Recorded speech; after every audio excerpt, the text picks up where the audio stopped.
momento cuando se les niega en ese primer Congreso Continental la participación política, ahí es cuando ellos entonces deciden en el segundo Congreso Continental pues declararle la guerra, o mejor dicho, más que declarar la guerra, declarar su independencia, ¿sí?, de Gran Bretaña. Y en ese mismo momento pues entonces Inglaterra, ¿sí?, decide enviar su ejército y decide entonces reprimir las protestas. Acordémonos también que hablábamos de muchos acontecimientos que pasaron, ¿sí? Y hay un acontecimiento, digamos, que es el que inicia, ¿sí?, inicia el proceso de independencia de los Estados Unidos, que es el llamado motín del té, ¿sí? Bueno, y ahí pregunto, primer momento en el cual este grupo de independentistas vota, ¿sí?, este cargamento de té, ¿sí? Entonces en ese momento es cuando los estadounidenses empiezan a consumir más café que té, ¿sí? Entonces ellos dicen, ay, bueno, o sea, en rechazo a esto del té, que es un producto que nos traen desde Inglaterra, ahí entonces es cuando los estadounidenses empiezan a consumir más café que té, o mejor dicho, dejan de consumir té. Y pues acordémonos que actualmente pues los Estados Unidos es el mayor consumidor de café del mundo, ¿sí? Y precisamente pues esto se genera desde este motín de té, cuando ellos rechazan, ¿sí?, esos impuestos al té importado desde Inglaterra, y ellos deciden entonces buscar ¿cómo llamar? Otra bebida, y precisamente la encuentran en el café. Bueno, acordémonos de otro acontecimiento importante, ¿sí?, que es la masacre de Boston, ¿sí? Entonces un grupo de manifestantes precisamente en la ciudad de Boston, de ahí su nombre, empieza a pronunciarse y a hacer disturbios precisamente en contra del gobierno inglés. Y el gobierno inglés lo que hace, o mejor dicho, lo que hace el ejército, es dispararle a los manifestantes, ¿sí? Entonces cuando le dispara a los manifestantes, entonces decenas de estos mueren, ¿sí?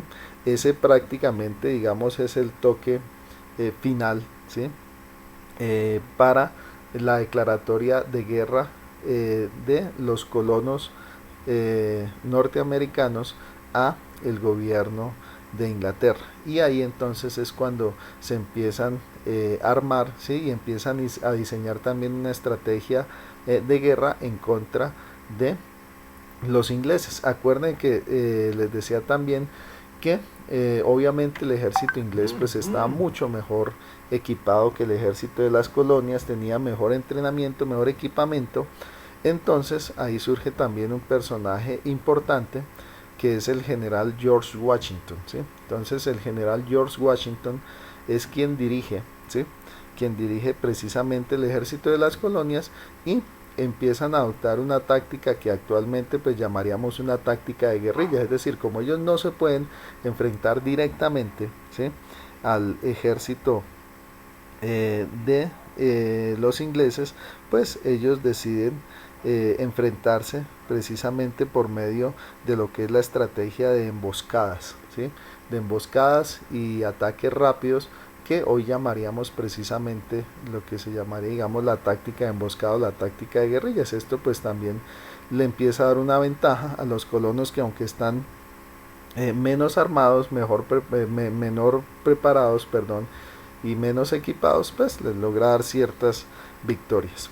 Bueno, en un momento entonces se da o se redacta la Declaración de Independencia. La Declaración de Independencia es redactada por los que se conoce como los padres fundadores, que está George Washington, Benjamin Franklin, ¿sí?, y otros de los, digamos, próceres de la independencia de los Estados Unidos. Y digamos, con esta declaración se oficializa su independencia de Inglaterra. Bueno, ahora sí continuamos. Aquí vemos entonces una fotografía de lo que es la Declaración de Independencia, que es uno, digamos, de esos textos, por decirlo así, sagrados para los estadounidenses, ¿no? Y aquí vemos entonces cómo ha sido la influencia también de precisamente estos próceres de la independencia en los Estados Unidos, ¿sí? Todos los billetes, ¿sí? Todos los billetes que están o circulan en los Estados Unidos básicamente pues tienen la imagen de cada uno de estos próceres. En este caso pues el billete de $1 pues tiene la imagen de el general George Washington, que aquí lo vemos precisamente en un grabado de una batalla que tienen contra el ejército inglés. Bueno, y aquí vemos precisamente lo que les decía yo, o sea, las diferencias que existían entre los dos ejércitos, ¿no? Entonces el ejército inglés eran ejército de oficio, es decir, eran soldados, lo que llamaríamos hoy soldados profesionales, es decir, soldados que ingresaban, ¿sí? Ingresaban al servicio militar, ¿sí? Que eran preparados y entrenados precisamente por más de un año, obviamente que eran de origen inglés, eso sí, que tenían experiencia militar. ¿Por qué? Porque, como les decía, y si no se acuerdan, les recuerdo que Inglaterra había estado en guerra precisamente con los franceses y también había estado en guerra con los españoles, ¿sí? Entonces ellos ya tenían experiencia militar de las diferentes guerras en que había participado pues el gobierno inglés.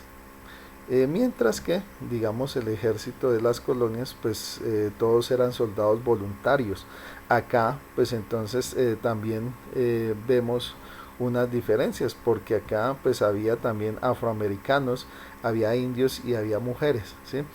Bueno, hago una aclaración, las mujeres no era que fueran, digamos, al campo de batalla, es decir, que las mandaran a la batalla, sino que las mujeres estaban, digamos, en otras labores, por ejemplo, atender a los heridos, ¿sí? Lo que era, digamos, confeccionar los uniformes, la preparación de los alimentos, también transportar lo que eran los suministros, ¿sí?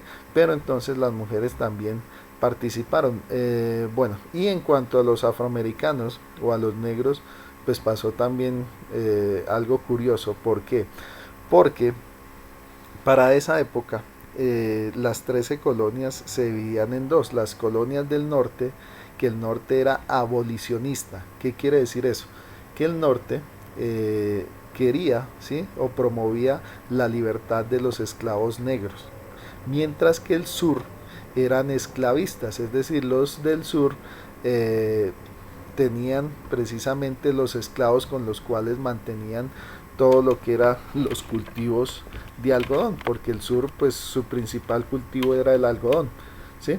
Entonces, ¿qué pasaba? Pues los soldados que estaban con el norte, pues ellos se enlistaban con la promesa de ser liberados, ¿sí? De ser liberados después de la guerra, mientras que los esclavos del sur se enlistaban, pero era porque los obligaban precisamente sus esclavistas, ¿no? Sus señores, ¿no? Por decirlo así. Entonces vemos cómo pues de los dos lados hubo participación de afroamericanos, pero en el norte con la promesa de ser libre y del sur por la obligación de servir a sus amos, ¿no? También entonces participaron los indios, ¿no? Los indios también con la promesa de que se les iban también a devolver sus tierras. Bueno, este ejército de las 13 colonias pues era un ejército sin experiencia militar. Precisamente pues George Washington pues él se escogió como el general. ¿Por qué? Porque él había tenido entrenamiento militar precisamente en Inglaterra, entonces él conocía muchas de las tácticas de batalla de los ingleses. También muchas veces pues estos soldados no tenían armas ni víveres. Digamos, había en este caso en el ejército de las colonias dos tipos de ejército, ¿sí? El ejército regular, que es el que podemos ver en ese cuadrito, que yo sé que está muy chiquito, eh, que tenía este uniforme, y el otro era las milicias. Las milicias entonces operaban sin uniforme, prácticamente ellos peleaban con sus propias armas, es decir, ellos con sus rifles de cacería, ¿sí? Sus armas de cacería eran las que peleaban contra los ingleses, y las milicias sobre todo eran las que peleaban, digamos, con esta táctica de emboscada. Bueno, ahí les doy también un datico. Si de pronto pueden ver ustedes la película El Patriota, ¿sí? Que es con Mel Gibson, es una película muy buena con Mel Gibson y Hugh Ledger, el que hizo bueno, de pronto ustedes no están muy chinos, pero bueno, el que hizo del mejor Guasón, no el de ahorita, sino el otro.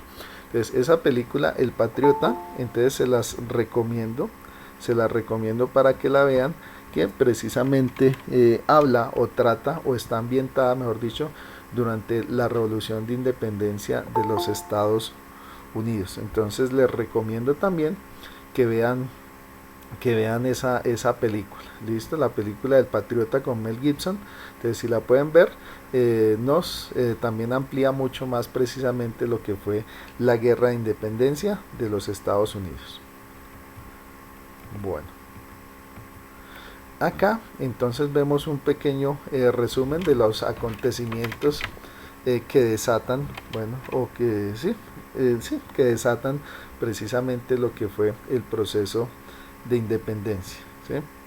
Entonces, acordémonos que como primera medida se da una subida de impuestos general, ¿sí? De la corona inglesa a todos los productos, tanto que se exportan como que se importan de Norteamérica, ¿sí? Y en 1773 se da el motín del té, que ya lo expliqué, ¿no? Por eso no me voy a detener ahí. En el 74 se da el primer Congreso Continental, ¿sí? En donde digamos, se declara que ya no se le va a comprar más productos a Inglaterra, ¿sí? O sea que no se le va a comprar más productos importados, ya que, como les decía, pues las 13 colonias prácticamente eran autosuficientes, ¿sí?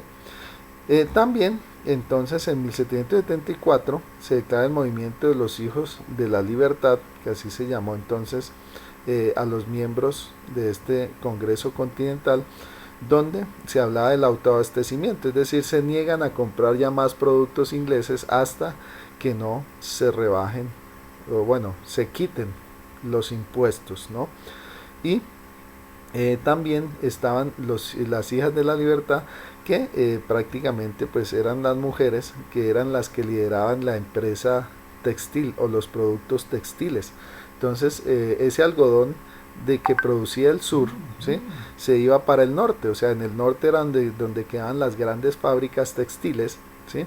Que eran precisamente, que ahí era donde trabajaban la mayoría de las mujeres, y pues ellas eran las encargadas de elaborar esos productos textiles, por lo cual entonces también se le dejó de comprar textiles a Inglaterra, porque pues acordémonos que Inglaterra también fue un gran productor textil, pero en este caso también las 13 colonias o los Estados Unidos eran completamente autosuficientes, entonces eso les permitió también darse el lujo de no comprarle nada a los ingleses. Bueno, en 1775 entonces se da el segundo Congreso Continental, ¿sí?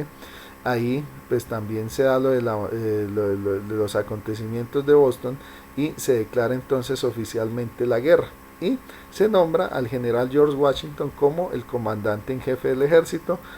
Como les decía, se escoge a George Washington por que era uno de los que más experiencia militar tenía, y además él se había preparado en las academias militares de Inglaterra, por lo cual entonces también conocía cómo eran las estrategias de guerra de Inglaterra, y precisamente George Washington es la imagen que tenemos ahí al lado derecho.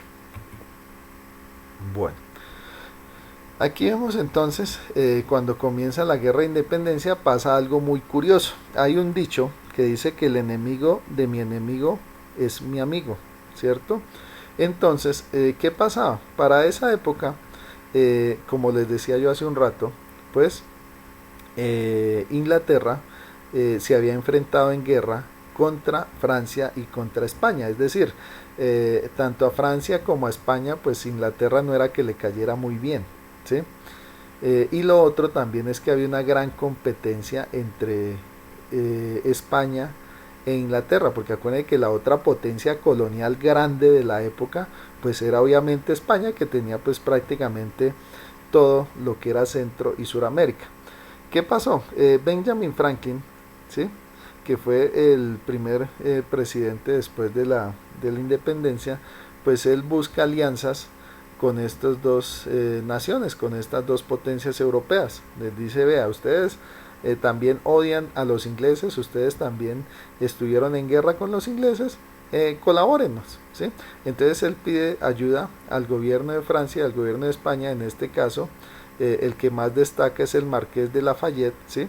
El Marqués de Lafayette, que era pues un político muy prominente precisamente de Francia, pues él logra que tanto el gobierno francés como el gobierno español pues le brinden ayuda militar, ¿sí? Entonces mucho del equipamiento, digamos, de los mosquetes, bueno, de las armas que utilizaron los norteamericanos para su guerra fue provista precisamente por los españoles y los franceses. También, como dato curioso, en la última batalla que se da para sellar la independencia de los Estados Unidos, que como les digo, vuelvo y hago la propaganda, véanse la película El Patriota con Mel Gibson. Resulta que esa última batalla fue una batalla naval. Pues obviamente, pues las 13 colonias, ¿sí? Los estadounidenses no tenían pues una flota naval, entonces ahí viene la flota naval francesa, ¿sí?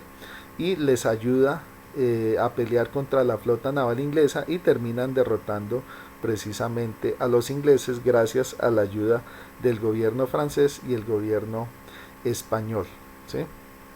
Entonces, pues esta ayuda, ¿sí? Esta ayuda militar que les brinda Francia y España precisamente debilitó bastante a los ingleses. ¿Por qué? Porque ya no era solo peleando contra las 13 colonias, ¿sí? Que estaban mal armados, que estaban mal equipados, sino que otras dos potencias europeas importantes, como lo es Francia y España, pues entran también a la guerra, y pues eso permite también que los norteamericanos pues también puedan luchar, ¿sí? Puedan luchar y hacerle frente al gobierno de Inglaterra. Bueno, entonces la primera etapa de la guerra, ¿sí? Pues se va a favor de Gran Bretaña, ¿sí? Obviamente porque estaban mejor equipados, porque tenían un mayor ejército, bueno, por todo lo que ya habíamos dicho anteriormente. Pero todo empieza a cambiar con la primera gran victoria, ¿sí? De los colonos, que fue en la batalla de Saratoga, ¿sí? Que fue en 1777. De ahí entonces está la famosa batalla de Georgetown, que también define, ¿sí? Define lo que es el final de la guerra. Entonces en 1781, en la batalla de Yorktown, se derrota precisamente a los ingleses, y la paz entonces se firma 2 años más tarde, en 1783, y se llama también la firma de la paz de Versalles, porque pues igualmente se firma en Versalles, Francia. Si ustedes, por ejemplo, el próximo año, que ustedes ya están en noveno, que vamos a ver la Primera Guerra Mundial, ustedes se van a dar cuenta que el Tratado de Paz después de la Primera Guerra Mundial también se llamó el Tratado de Versalles, y por lo mismo que porque también fue firmado en Versalles, Francia, ¿sí? Bueno, y Gran Bretaña entonces en 1783 reconoce oficialmente la independencia de las 13 colonias, y pues reconoce también que perdió la guerra contra estas. Aquí vemos entonces dos imágenes Esta es la rendición de Saratoga, ¿sí? Que se da después de la batalla de Saratoga, que es la primera gran victoria de las 13 colonias. Ahí podemos ver, bueno, de pronto si lo están viendo en el celular se ve chiquito, pero pues esa primera bandera de los Estados Unidos es igual a la que hay ahora, sino que la diferencia es que solo tiene 13 estrellitas. ¿Por qué solamente tiene 13 estrellitas? Porque pues se corresponde a las 13 colonias. Obviamente ya ahorita tiene 50 y pico de estrellas, pues por ya los 50 y pico de estados que tiene los Estados Unidos. Y en la parte de abajo vemos la batalla de Georgetown, que fue la última batalla y la que sella la independencia. Entonces ahí vemos al general George Washington, ¿sí?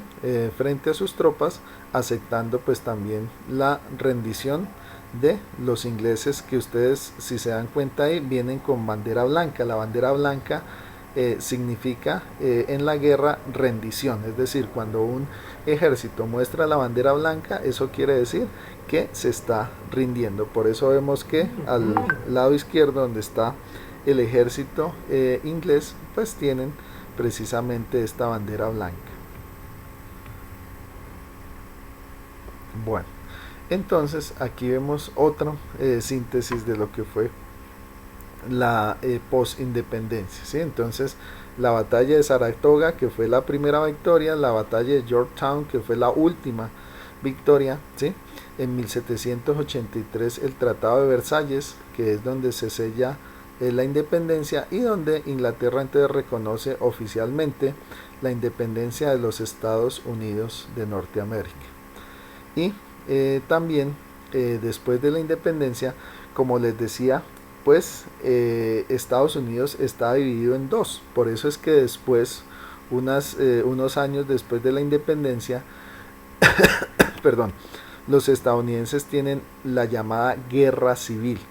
¿Por qué? Porque a pesar de que son pues ya estados independientes, resulta que hay dos, o mejor dicho, Estados Unidos está dividido en dos: los estados del norte y los estados del sur. ¿Qué pasaba? Pues los estados del norte, ¿sí? Los estados del norte eran abolicionistas, es decir, ellos creían en la libertad de los esclavos. ¿Qué pasaba? Los estados del sur, ¿sí? O también, como se les llama acá, los estados confederados, eran esclavistas, ¿sí? ¿Por qué los estados del sur eran esclavistas? Porque su principal negocio era el algodón, ¿sí? Entonces ese algodón que ellos cultivaban y que ellos con los cuales proveían a las industrias textiles del norte, ¿sí? Entonces en los primeros años de independencia pues lograron mantenerse pues prácticamente bien, es decir, el norte abolicionista, el sur esclavista. Pues ¿qué pasaba? Pues lógicamente muchos esclavos del norte, perdón, del sur, se iban para el norte porque sabían que en el norte pues ellos ya iban a ser libres, ¿sí?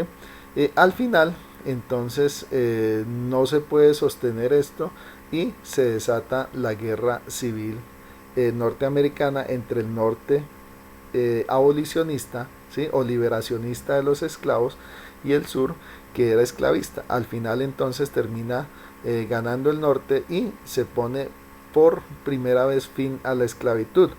Ojo, porque algo también muy parecido pasó acá en Colombia, ¿sí? Acá en Colombia obviamente también se tenían esclavos, ¿sí? Pero en nuestra independencia se firmó o se selló, acordémonos más bien, el 7 de agosto de 1819, ¿cierto? ¿Qué pasó? Que oficialmente en Colombia los esclavos fueron liberados hasta 1850, ¿sí? Entonces imagínense, 30 años después de la independencia de Colombia, de nuestro país, fueron liberados oficialmente todos los esclavos que existían en el territorio de nuestro país. Algo entonces parecido pasa acá también con los Estados Unidos. Después de la guerra civil es que por fin entonces todos los esclavos pueden ser liberados, ¿no? Y perdón, bueno, ¿alguien reconoce esa imagen de ahí? ¿Quién me puede decir cómo se llama esa estatua o esa imagen de ahí? La Estatua de la Libertad. Ah, la Estatua de la Libertad. Muy bien.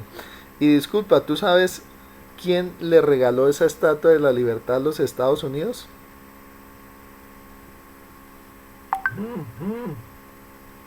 No.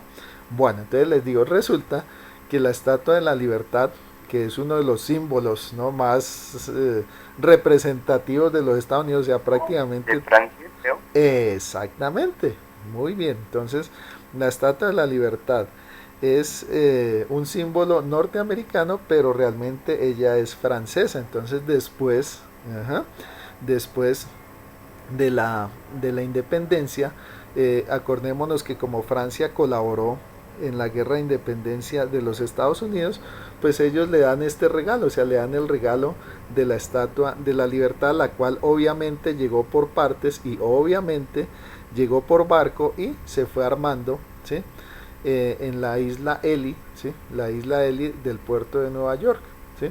También, pues como dato curioso, la Estatua de la Libertad era color bronce, ¿sí? Entonces era amarilla, sino que obviamente por el paso del tiempo y la oxidación, pues actualmente tiene un color como blanco verdoso, ¿sí? Listo, entonces muy bien, sí, exactamente, la Estatua de la Libertad fue un regalo de los franceses.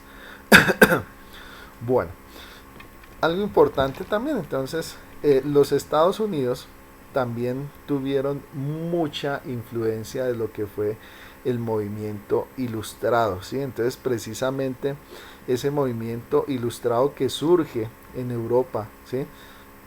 Perdón, a finales del siglo XVII, ¿sí?, empieza también a influenciar al movimiento independentista de los Estados Unidos. También, obviamente, este pensamiento ilustrado influenció, ¿sí?, también a la independencia, o mejor dicho, a la Revolución Francesa, pero pues este pensamiento ilustrado llegó primero, digamos, a los Estados Unidos y después de los Estados Unidos sí llega a Francia, dando paso también a su revolución, ¿sí? Bueno, este pensamiento entonces hablaba de unos puntos muy importantes, ¿no? Primero hablaba de los derechos naturales, es decir, que cada hombre, ¿sí?, y mujer tiene derechos por el solo hecho de ser hombre o de ser mujer, por el solo hecho de ser humano. Entonces es el mismo principio que toman actualmente la Declaración de los Derechos Humanos, es decir, que todos nacemos libres e iguales ante la ley, ¿sí?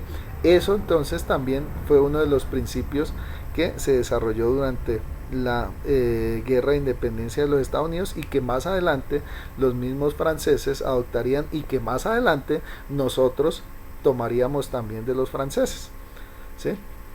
También entonces se hablaba que estos derechos son individuales e intransferibles, es decir, desde que usted nace hasta que muere, tiene esos derechos, ¿sí? Dentro de esos derechos que promulgaba precisamente la Declaración de Independencia de los Estados Unidos está el derecho a la vida, a la libertad, a la igualdad, a la propiedad y, ojo, a derrocar un gobierno injusto. Y ahí voy a hacer un paréntesis. Creo que a todos pues nos parece algo curioso, ¿sí? Porque en los Estados Unidos es legal el porte de armas, ¿cierto? Si ustedes se dan cuenta, prácticamente del continente, ¿sí?, del continente, pues los Estados Unidos es el único país donde uno ve que allá las armas se comercian o se venden como si fueran pan, ¿sí? Prácticamente cualquiera pueda tener un arma. Bueno, les voy a decir de dónde viene este derecho, pues precisamente en la Constitución, ¿sí?, donde está esa parte de que les permite, ¿sí?, derrocar a cualquier gobierno injusto. Resulta que esta parte de la Constitución también le da derecho a los ciudadanos a los ciudadanos de armarse, ¿sí? Entonces, esta parte de la Constitución le da derecho a los ciudadanos de armarse precisamente para defender su libertad y para defenderse de cualquier gobierno, ¿sí?, o de cualquier potencia extranjera, ¿sí?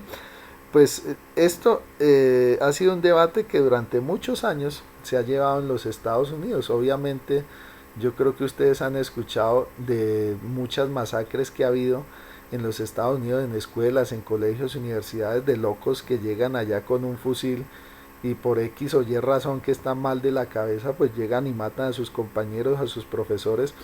Pues muchas veces se ha replanteado eso, o sea, decirle, oiga, pero esa ley del libre porte de armas es una ley que viene desde la guerra de independencia, ya no tiene razón de ser, pero pues lastimosamente pues esta cultura de las armas ya está tan arraigada en los Estados Unidos que por más que han querido modificar, ¿sí?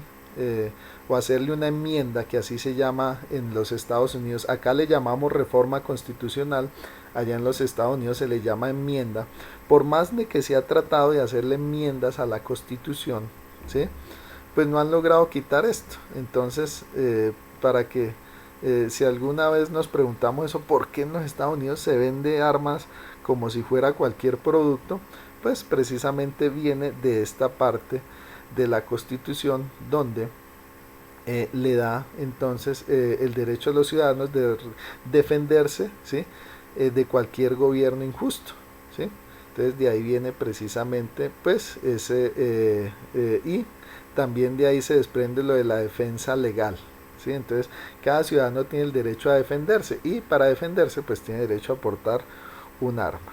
También entonces está la libertad de expresión, de asociación, de prensa y de religión. Si ustedes se dan cuenta, pues también tiene que ver mucho con lo que son los principios de los derechos humanos. Y precisamente, pues como les decía, la Revolución de Independencia de los Estados Unidos inspira la Revolución Francesa y muchos de estos valores que se toman en la Declaración de Independencia de los Estados Unidos posteriormente se incorporarían en la Constitución de Francia, ¿sí? Y más exactamente en lo que hablábamos, los derechos del hombre y del ciudadano, es decir, los derechos del hombre y del ciudadano son precisamente una evolución de estos derechos también que se declaran en la Declaración de Independencia de los Estados Unidos. Aquí vemos entonces cómo se firma entonces la Declaración de Independencia en Filadelfia el 4 de julio de 1776. Entonces acordémonos que nuestra independencia la celebramos el 20 de julio, ¿sí? Porque pues nuestro grito de independencia se dio el 20 de julio de 1810, ¿cierto?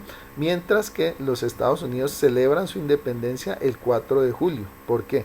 Porque la Declaración de Independencia se firmó el 4 de julio de 1776.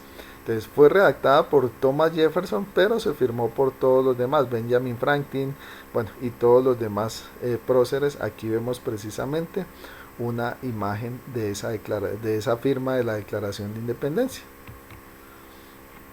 Bueno, y vamos a ver acá cuáles fueron esas consecuencias de la independencia. Entonces, primero se liberaron todas las 13 colonias, es decir, acuérdense que todo comenzó por un problema de impuestos, ¿no? Es decir, por una reforma tributaria, ¿sí? Entonces, lo primero que lograron es que esos impuestos, ¿sí?, se abolieran. Entonces eso le dio libertad a cada una de las 13 colonias para desarrollar su economía y su industria. También entonces ya siendo independiente de estas 13 colonias, pues iniciaron un proceso de expansión. Bueno, les voy a contar algo. Pues para esa época, para la época de la Guerra de Independencia de los Estados Unidos, pues el territorio de los Estados Unidos prácticamente estaba ocupado solamente en un 40-50%, es decir, quedaba otro 50% del territorio de los Estados Unidos sin descubrir. Entonces ya cuando ellos fueron independientes empieza precisamente un proceso de expansión, ¿sí?, de las colonias en lo que se conoce también como la conquista del oeste. Ahí también hay otro episodio, ¿sí?, que va antes de la guerra civil, que fueron también las guerras contra los nativos americanos. ¿Por qué? Porque cuando se extienden los colonos a territorio del lejano oeste, ahí era donde habitaban la mayoría, ¿sí?, de las tribus indígenas norteamericanas. ¿Qué pasó? Pues que lógicamente pues ellos entraron en guerra, no todas, pero sí la gran mayoría entraron en guerra con el gobierno de los Estados Unidos. ¿Por qué? Porque estaba básicamente ocupando sus tierras. Entonces, una de las consecuencias también de la independencia pues fue la expansión, ¿sí? La expansión territorial hacia el oeste y el inicio de las guerras entre el gobierno de los Estados Unidos y los indígenas nativos. Bueno, y también hubo consecuencias para los dos países que colaboraron precisamente con las 13 colonias norteamericanas. Entonces, para Francia, entonces, digamos, al rey le fue mal. ¿Por qué? Porque pues esta ayuda militar y económica agudizó la crisis del antiguo régimen. Entonces, acuerden que es ese descontento que hubo contra el rey Luis XVI, ¿sí? Que acuerden que fue el que le cortaron la cabeza, ¿sí? Y el que pusieron en Francia. Precisamente esto aumentó o agudizó, mejor dicho, el descontento de la gente, porque decían, nosotros acá aguantando hambre y este rey se pone a ayudar a un país extranjero, ¿sí? Entonces eso también significó aumentar la crisis de ese antiguo régimen, ¿sí? Y que la gente también se rebotara, ¿sí? Se rebotara y iniciara su propio proceso de revolución. Entonces ellos, inspirados precisamente en el proceso de revolución que su rey había ayudado, pues ellos también iniciaron su propio proceso de revolución, la Revolución Francesa, que terminó deponiendo precisamente ese antiguo régimen, y a ese rey Luis XVI pues terminan, como ya habíamos visto, cortándole la cabeza y declarando una democracia parlamentaria en Francia. Para España, entonces, España en un principio se anexó varias áreas del sur de Norteamérica. Entonces, por ejemplo, todo lo que era Texas, Nuevo México, ¿sí? California, todos estos estados que eran, digamos, de Inglaterra, se los anexó España. Pero, pues dato curioso, pues unos años más tarde, pues los Estados Unidos deciden primero comprarle unos estados, por ejemplo, California y Nuevo México, ¿sí? Fueron comprados a España. O sea, los Estados Unidos le pagó a España por esos estados, pero en el caso de Texas, ¿sí? En el caso de Texas, gran parte de Texas también hubo una pequeña guerra, ¿sí? Entre los Estados Unidos y España, y como les digo, o sea, unos estados se los quitaron por las buenas, es decir, comprándoselos, y otros estados se los quitaron por medio de la guerra. Entonces todo lo que era California, Texas y Nuevo México pertenecían a España, pero posteriormente los Estados Unidos, por medio de la compra y por medio de la guerra, se los quitan también a España. Bueno, también otra consecuencia para España fue que precisamente la revolución de independencia de los Estados Unidos empezó a inspirar pues la revolución de independencia de Francia, y posteriormente la revolución acá en América. Es decir, todas estas colonias que España tenía en Centro y Suramérica, pues poco a poco ese deseo de libertad e independencia también entonces terminó propagándose. Por ejemplo, hubo una guerra que se llama la Guerra Hispano-Norteamericana, ¿sí? ¿Qué pasa? Resulta que a finales de 1800 la mayoría de territorios de América fuimos independientes, ¿sí? Entonces del virreinato de la Nueva Granada, bueno, y casi todos los virreinatos y los territorios que tenía España en Suramérica y Centroamérica, perdón, fuimos independientes, pero todavía quedaban algunas colonias españolas, ¿sí? Sobre todo en lo que eran las islas del Caribe, ¿sí? Entonces, por ejemplo, Cuba, Puerto Rico, ¿sí? Para esa época, finalizando los años 1800, todavía eran colonias españoles. ¿Qué pasa? Los norteamericanos, pues como ven que el resto de colonias españolas se habían independizado, pues deciden declararle la guerra a España para que esas pequeñas islas que todavía quedan bajo control español fueran independientes. Eso se le conoció como la guerra hispano-norteamericana, la cual obviamente terminan ganando los Estados Unidos y Puerto Rico, Cuba, entonces quedan independientes, aunque pues como sabemos Puerto Rico es un estado libre asociado de los Estados Unidos, es decir, Puerto Rico pues es difícil porque digamos es un estado, ¿sí?, independiente, pero también hace parte de los Estados Unidos, es decir, en Puerto Rico no nombran o no eligen presidente, sino eligen gobernador. Igualmente, en Puerto Rico ellos manejan tanto el español como el inglés, es decir, tienen dos idiomas oficiales, y en Puerto Rico también tienen dos monedas oficiales, ¿sí?, el dólar estadounidense y su propia moneda, ¿sí? Entonces eso también pues es básicamente consecuencia de la guerra hispano-norteamericana. Bueno, también como lo dice acá, entonces décadas más tarde pues España termina perdiendo la mayor parte de sus colonias, ¿sí?, que eso también es consecuencia de la ayuda que brindan los Estados Unidos, porque precisamente ese deseo de independencia se extiende a sus propias colonias. Perdón. Bueno, y aquí vemos entonces cómo se estructuró el nuevo estado de los Estados Unidos. Entonces, básicamente en los Estados Unidos se da lo que es la división de poderes, ¿sí? ¿Quién es el que, propone esa división de poderes? Montesquieu. Montesquieu, que era un filósofo y un político francés. Él es el que propone la división de estos poderes. Entonces, en los nuevos territorios o en el nuevo Estados Unidos se divide entonces en tres: la rama legislativa, la rama judicial y la rama ejecutiva. Entonces, el legislativo entonces se divide o queda en el Congreso, que queda dividido en el Senado y la Cámara de Representantes, ¿no?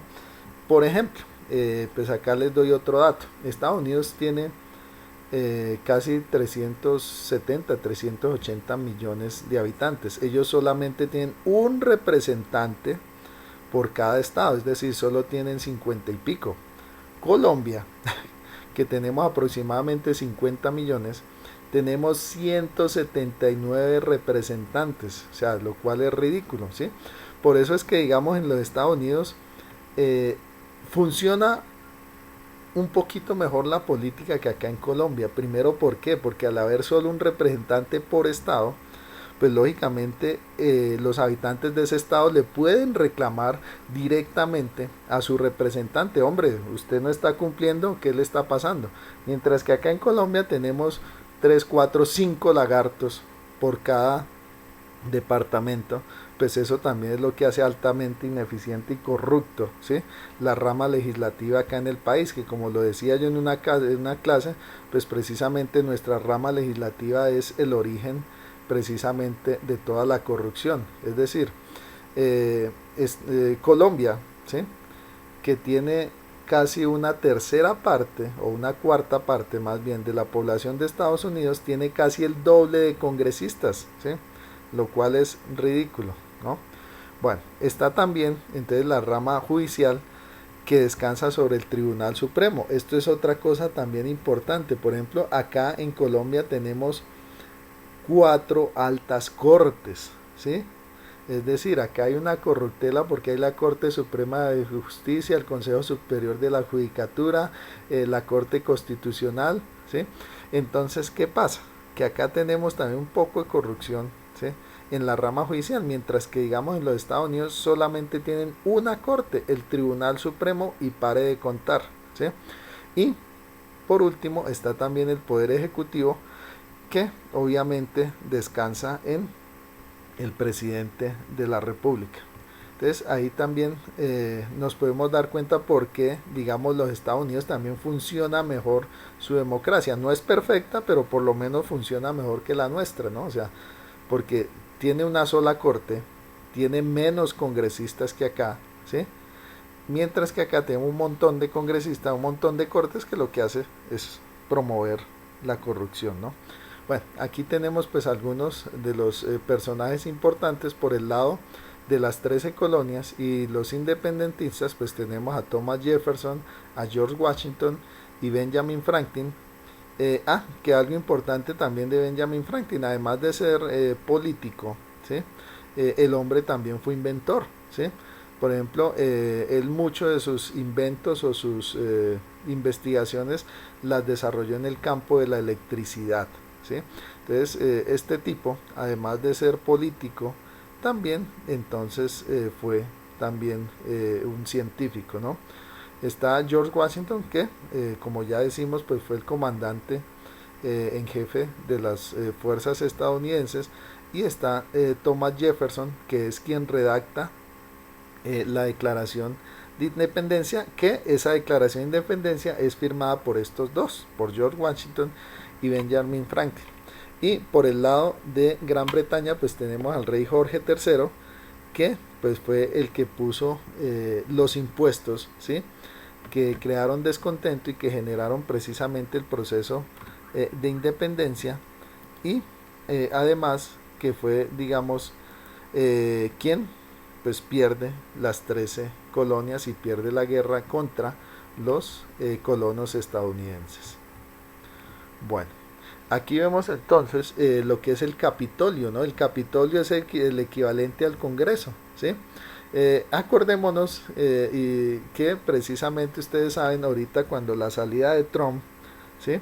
Muchos de sus simpatizantes se metieron al Capitolio, ¿no? Se metieron al Capitolio y fue precisamente una noticia que le dio la vuelta al mundo, ¿no? Porque pues se metieron prácticamente al centro del poder político de los Estados Unidos. Entonces aquí podemos ver una foto del Capitolio, que es el equivalente a nuestro Congreso de la República, ¿no? Acá está la Corte Suprema, ¿sí? Que como les digo, Estados Unidos solamente tiene una sola alta corte, acá tenemos 4, ¿sí? Y precisamente aquí tenemos entonces el edificio de la Corte Suprema. Y aquí está la famosa Casa Blanca, que nuestro equivalente pues sería la Casa de Nariño, que es obviamente donde vive pues el presidente de la República. Aquí tenemos pues un resumen cronológico de los distintos hechos. No me voy a detener acá porque pues ya los explicamos, no vamos a volver a repetir lo mismo. Y muchachos, ya con esto entonces damos